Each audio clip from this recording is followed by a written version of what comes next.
علیکم ورحمۃ اللہ وبرکاتہ۔ الحمد للہ وکفا وسلام علی عبادہ الذین اصطفیٰ، اما بعد فاعوذ باللہ من الشیطان الرجیم، بسم اللہ الرحمن الرحیم۔ رب اشرح لی صدری ویسر لی امری واحلل عقدۃ من لسانی یفقہوا قولی، رب زدنی علما، رب یسر ولا تعسر وتمم بالخیر وبک نستعین یا فتاح، آمین یا رب العالمین۔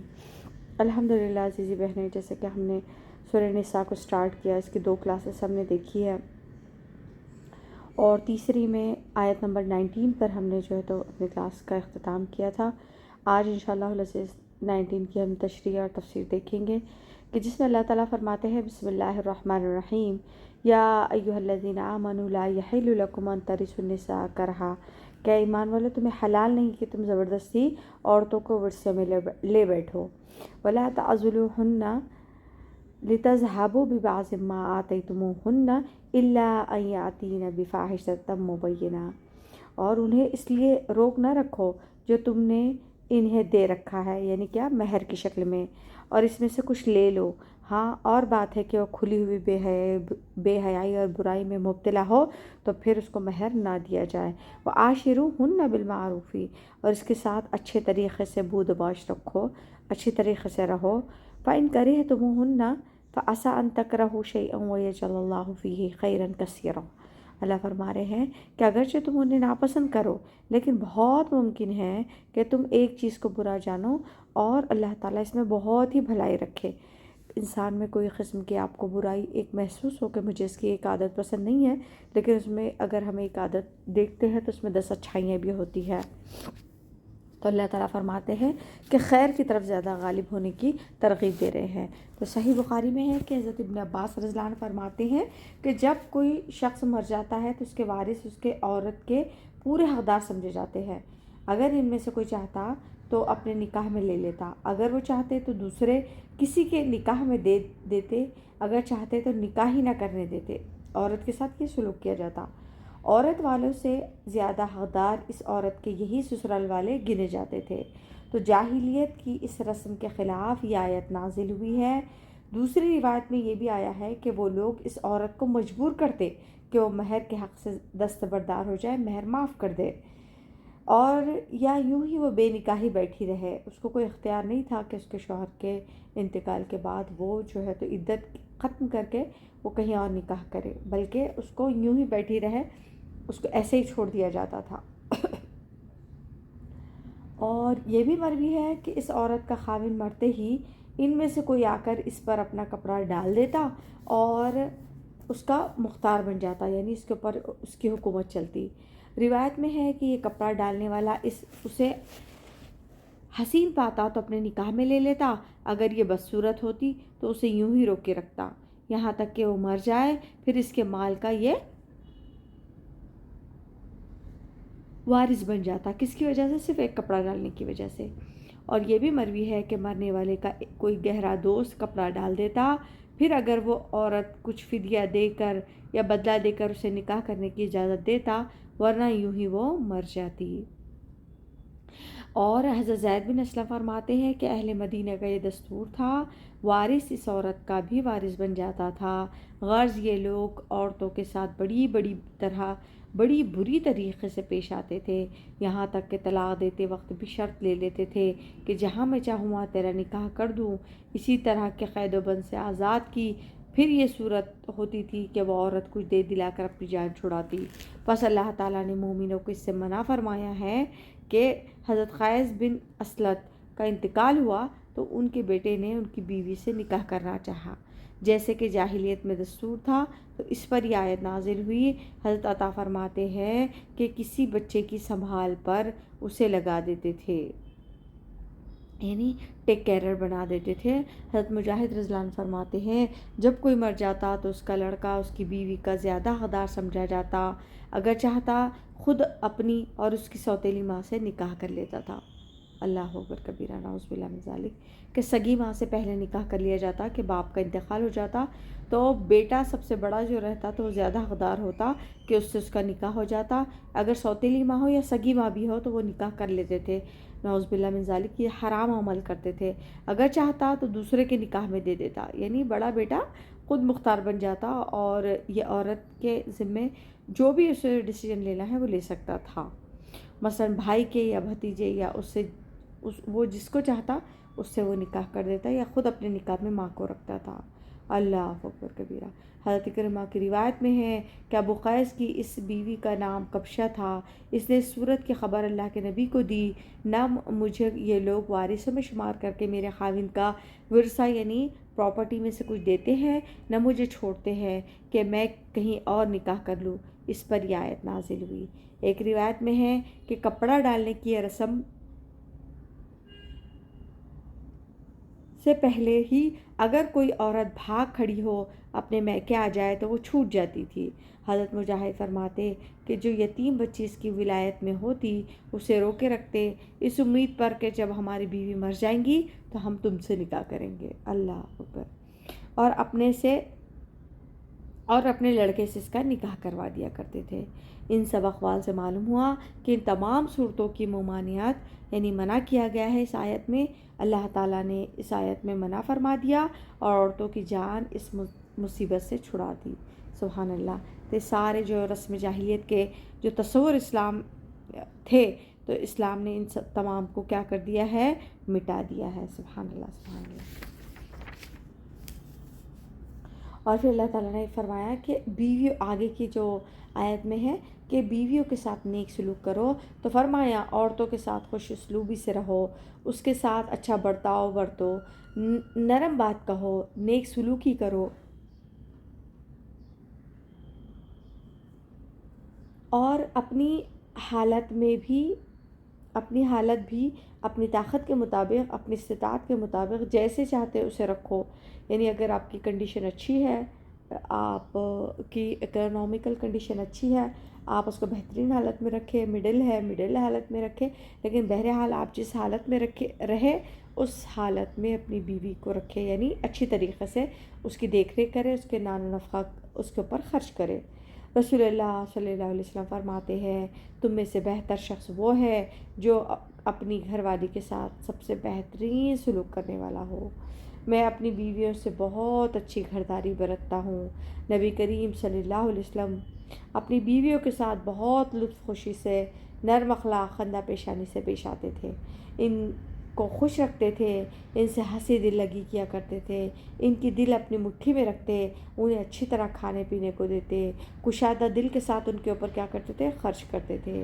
ایسی خوش طبعی کی باتیں بیان فرماتے جس سے وہ ہنس دیتی تھی، ہے نا۔ اللہ کے نبی پاک صلی اللہ علیہ وسلم، حضرت عائشہ فرماتی ہے کہ اللہ کے نبی مجھ سے دوڑ لگاتے اور میں ایک بار دوڑ میں آگے نکل گئی، پھر کچھ ٹائم ہوا اور ادلا بدلا ہو گیا کہ میں ایک بار جو ہے تو آگے نکل کے اللہ کے نبی تھوڑے پیچھے رہ گئے، تو اس طرح اللہ کے نبی نے فرمایا کہ اب عائشہ برابر ہو گیا۔ تو اس طریقے کے اللہ کے نبی پاک صلی اللہ علیہ وسلم اپنی بیویوں سے کیا کرتے تھے، دل جوئی کرتے تھے اور حسن سلوک کیا کرتے تھے۔ تو اللہ تعالیٰ نے اس آیت کے آخر ٹکڑے میں فرمایا کہ اپنی بیویوں کے ساتھ کیا کرے، اچھا ایک اہم درس دیا ہے امت کو کہ حسن سلوک کے ساتھ پیش آئے۔ پھر اللہ آگے فرماتے ہیں وَإِنْ أَرَدْتُمُ اسْتِبْدَالَ زَوْجٍ مَكَانَ زَوْجٍ، اگر تم ایک بیوی کی جگہ دوسری بیوی کرنا چاہتے ہو، وَآتَيْتُمْ إِحْدَاهُنَّ قِنْطَارًا فَلَا تَأْخُذُوا مِنْهُ شَيْئًا، اگر تم نے اسے خزانے کا خزانہ بھی دے دیا ہو، قنطار یعنی خزانہ بھی دے دیا ہو، تو پھر تم اس میں سے کچھ نہیں لے سکتے۔ أَتَأْخُذُونَهُ بُهْتَانًا وَإِثْمًا مُبِينًا، اللہ فرما رہے ہیں کہ کیا تم اسے ناحق اور کھلا گناہ ہوتے ہوئے بھی لے لو گے، ہوتے ہوئے بھی لے لو گے۔ وَكَيْفَ تَأْخُذُونَهُ وَقَدْ أَفْضَىٰ بَعْضُكُمْ إِلَىٰ بَعْضٍ وَأَخَذْنَا مِنكُم مِيثَاقًا غَلِيظًا، تم اسے کیسے لے لو گے حالانکہ تم ایک دوسرے سے مل چکے ہو اور ان عورتوں نے تم سے مضبوط عہد و پیمان کر رکھا ہے۔ یعنی اچھا لینے سے مراد کیا ہے، کیا لینا، مہر۔ جب مرد اپنی بیوی کو مہر دے دیتا ہے پھر اس کے ساتھ خلوت صحیحہ ہو جاتی ہے، اس کے ساتھ زندگی گزارنا شروع کر دیتا ہے، چاہے پھر اس نے ایک مرتبہ اس کے ساتھ خلوت کی ہو یا پھر زندگی بھر وہ گزار رہا ہو، اور کوئی زندگی کے موقع پر آ کر اس نے جو تو یہ ڈیسیجن لیا ہو کہ وہ اپنی بیوی کو چھوڑ رہا ہو، اپنی زندگی سے دور کر رہا ہو، اسے طلاق دے رہا ہو، تو پھر اس کا حق نہیں بنتا کہ وہ بیوی کو جو مہر دے تو اس میں سے کچھ استعمال کرے یا مہر چھین لے۔ اللہ تعالیٰ نے اس سے منع فرمایا ہے۔ وَلَا تَنْكِحُوا مَا نَكَحَ آبَاؤُكُم مِّن نِّسَاءٍ إِلَّا مَا قَدْ سَلَفَ إِنَّهُ كَانَ فَاحِشَةً وَمَقْتًا وَسَاءَ سَبِيلًا۔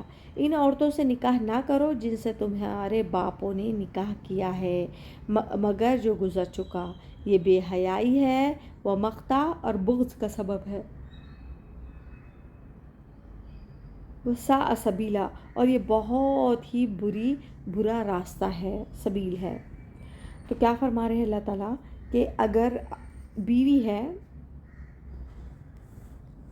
آپ کے باپ کی بیوی ہے، یعنی سوتیلی ماں ہے یا پھر سگی ماں ہو، تو سوتیلی ماں سے بھی نکاح کیا ہے، حرام ہے، جائز نہیں ہے، کیونکہ وہ آپ کے باپ کے نکاح میں جانے کے بعد آپ کی ماں کا قائم مقام بن چکی ہے۔ وہ ٹھیک آپ کے لیے ایسی ہے جیسے کہ آپ کی سگی ماں، جیسے سگی ماں سے کوئی بندہ نکاح نہیں کر سکتا، وہ حرام ہے نکاح کرنے کے لیے، تو اسی طریقے سے وہ سوتیلی ماں بھی نکاح میں آنے کے لیے حرام ہے۔ پھر اللہ فرما رہے ہیں، دیکھیے آگے،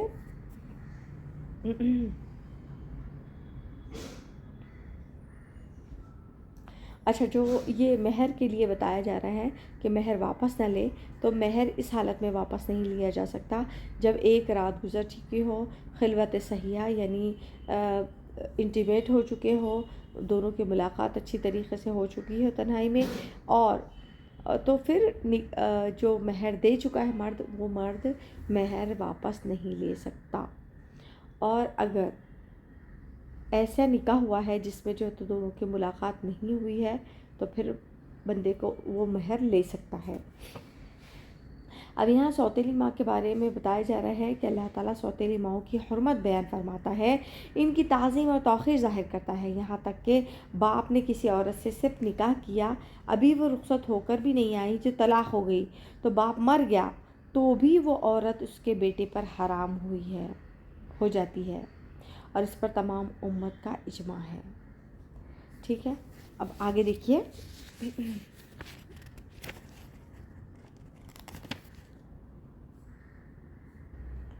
اگلی آیت میں اسباب حرمت نکاح کا بیان بتایا جا رہا ہے کہ جو عورتیں آپ کے نکاح میں آنے کے لیے حرام ہیں وہ کون کون سی ہے۔ حرمت علیکم امہاتکم و بناتکم و اخواتکم و عماتکم و خالاتکم و بنات الاخی و بنات الاختی و امہاتکم اللاتی ارضعنکم و اخواتکم من الرضاعۃ و امہات نسائکم و ربائبکم اللاتی فی حجورکم من نسائکم اللاتی دخلتم بہن فإن لم تكونوا دخلتم بهن فلا جناح عليكم وحلائل أبنائكم الذين من أصلابكم وأن تجمعوا بين الأختين إلا ما قد سلف إن الله كان غفورا رحيما۔ اللہ فرما رہے ہیں کہ حرام کی گئی ہے تم پر تمہاری مائیں، تمہاری لڑکیاں، تمہاری بہنیں، تمہاری پھوپھیاں، تمہاری خالائیں، اور بھائی کی لڑکیاں یعنی بھانجیاں، بہن کی بھتیجیاں، اور بہن کی لڑکیاں یعنی بھانجیاں، تمہاری وہ مائیں جس نے تمہیں دودھ پلایا ہو، اور تمہاری دودھ بہنیں یعنی رضائی بہنیں، جس ماں کا تم نے دودھ پیا ہو، اور وہی ٹائم میں وہ بچی، اس کی اپنی بچی یا اپنی بہنیں دودھ پی رہی ہو آپ کے ساتھ میں ایام رضاعت میں، تو وہ آپ کے اوپر حرام ہے، اور وہ ماں سے بھی نکاح حرام ہے۔ تمہاری ساس، تمہاری وہ پرورش کردہ لڑکیاں جو تمہاری گود میں ہے، تمہاری ان عورتوں سے جن سے تم دخول کر چکے ہو، ہے نا، گود لی ہوئی بچیوں سے بھی نکاح جائز نہیں ہے، کیونکہ تم نے اسے کیا دیا، ایک پدر شفقت آپ نے دیا، اسے باپ کا سایہ دیا، تو آپ اس سے جو تو بڑی ہونے کے بعد اس سے نکاح نہیں کر سکتے، وہ ایسی ہے جیسے کہ آپ کی سگی بیٹی۔ اور ہاں، اگر تم نے ان سے جمع نہ کیا ہو تو تم پر کوئی گناہ نہیں ہے۔ تمہارے سلبی سگے بیٹوں کی بیویاں، تمہارا 2 بہنوں کو جمع کرنا، ہاں جو گزر چکا ہو سو گزر چکا ہے، پہلے زمانے میں جو ہو چکا ہے اب اس کا سوال نہیں ہوگا، ایمان لانے کے بعد کا ہر چیز کا سوال ہوتا ہے۔ یقیناً اللہ تعالیٰ بخشنے والا اور بڑا مہربان ہے۔ تو کیا فرما رہے ہیں کہ نسبی رضائی اور سسرالی رشتے جو عورتوں پر مرد پر حرام ہیں، ان کا بیان اس آیت کریمہ میں ہو رہا ہے۔ حضرت ابن عباس فرماتے ہیں 7 عورتیں بوجہ نسب کے حرام ہیں، 7 بوجہ سسرال کے۔ آپ نے اس آیت کی تلاوت فرمائی کہ بہن کی لڑکیوں کو تو نسبی رشتے کا ذکر کیا۔ جمہور علماء نے اس آیت سے استدلال کیا ہے کہ زنا سے جو لڑکی پیدا ہوئی ہو وہ بھی اس زانی پر حرام ہے، کیونکہ یہ بھی بیٹی ہے اور یہ بیٹیاں حرام ہیں۔ یعنی کوئی مرد نے کسی عورت سے جو تو زنا کیا تھا اور اسے بیٹی پیدا ہوئی، تو اب وہ جو ہے تو یہ نہیں کہ وہ زنا ہوا تھا، نکاح میں نہیں تھی اور وہ بچی پیدا ہو گئی، تو وہ بچی سے نکاح کرنا بھی حرام ہے۔ وہ بڑی ہو جائے تو یہ بندہ اس سے نکاح نہیں کر سکتا، کیونکہ کیا ہوا کہ وہ اسی کی اولاد میں سے کہلائی جائیں گی۔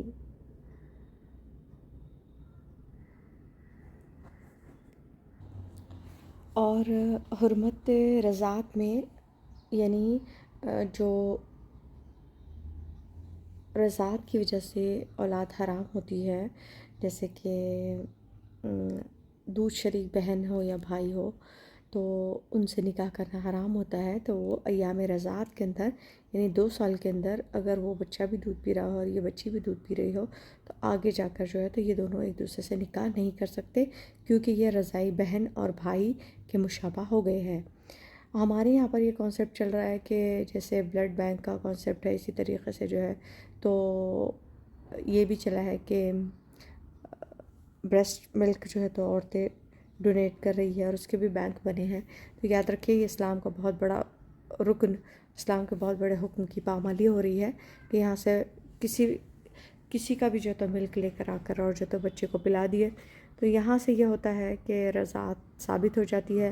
ممکن ہے کہ آگے فیوچر میں جو تو وہی بچہ جو ہے تو یہ بچی کا شوہر بن جائے اور دونوں کے نکاح ازدواج میں بن جائے، تو یہ پریشانیاں آ سکتی ہے، جس کی وجہ سے ان چیزوں سے جو ہے تو اوائڈ کرنا چاہیے۔ تو یہاں بتایا جا رہا ہے کہ یہ جو چیزیں ہیں جن لوگوں سے ہم نکاح نہیں کر سکتے ہیں تو وہ یہ ہے کہ آپ کی مائیں ہیں اور آپ کی بہنیں ہیں، آپ کی بیٹیاں ہیں، آپ کی پھوپھیاں ہیں، آپ کی خالائیں ہیں، آپ کی بہن کی لڑکیاں ہیں، آپ کے بھائی کی لڑکیاں ہیں، اور وہ مائیں جنہوں نے تمہیں دودھ پلایا ہے، وہ بہنیں جن کی تم نے ایام رضاعت میں دودھ پیا ہے، تمہاری ساس اور تمہاری پرورش کردہ لڑکیاں جس کو تم نے گود میں لیا ہے وہ، اور یہ جو ہے تو کیا ہے ہمارے لیے حرام ہے۔ ہاں، تمہارے سلبی سگے بیٹوں کی بیویاں، یعنی بیٹوں کی بیویاں بھی جو ہے تو مرد کے لیے حرام ہیں، بہو سے نکاح نہیں ہو سکتا، اور تمہاری 2 بہنوں کو جمع کرنا بھی اسلام میں جائز نہیں ہے۔ اگر ایک عورت آپ کے نکاح میں موجود ہے اور وہ آپ کی زندگی میں موجود ہے، حیات ہے، اس کے رہتے ہوئے آپ اس کی موجودگی میں، اس کے نکاح میں رہتے ہوئے آپ اس کی بہن سے نکاح نہیں کر سکتے۔ ہاں، الا یہ کہ وہ طبعی موت جو ہے تو مر جائے یا پھر آپ کا اس سے تعلق ختم ہو جائے، یعنی طلاق وغیرہ ہو گئی ہو، تو پھر اس کی بہن سے نکاح کرنا پھر ٹھیک ہے، جائز ہے۔ اور پھر اللہ فرما رہے ہیں کہ جو پہلے ہو چکا ہے پہلے زمانے میں یعنی پہلے دور میں، تو وہ الگ بات ہے کہ پہلے اس طرح ہوا کرتا تھا، لیکن اب اس دور میں یہ چیز جائز نہیں ہے، اور اللہ تعالیٰ یقیناً بہت مہربان ہے۔ تو یہاں پر ساس کے بارے میں بھی حرمت بیان کی گئی ہے، اور